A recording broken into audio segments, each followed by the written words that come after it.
محرم الحرام کے مہینے میں ہمیں 3 کام کرنے چاہیے۔ نمبر 1، سب سے پہلے ہمیں اپنے گناہوں سے توبہ کرنی چاہیے کہ حضرت آدم علیہ السلام سے خطا ہوئی، ممنوع درخت سے پھل کھایا تو فوراً جو ہے کہ وہ اللہ تبارک و تعالیٰ کی طرف رجوع کیا گیا، اللہ مجھ سے خطا ہوئی، گناہ ہوا، میری توبہ کو قبول فرما۔ اللہ نے ان کی توبہ قبول فرمائی۔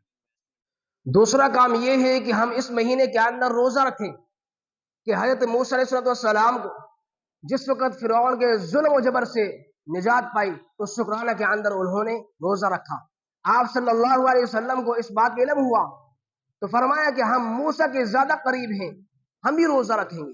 تو ہمیں چاہیے کہ 9 اور 10 کا روزہ رکھیں، یا جو ہے کہ 10 یا 11 محرم کا روزہ رکھیں۔ تیسرا کام ہمیں یہ کرنا چاہیے کہ ہم اپنے رزق میں فراخی کریں، اچھا جو ہے کہ اس دن کھانا بنائیں تاکہ اللہ تبارک و تعالی پورا سال رزق کی فراوانی کے دروازے کھول دے۔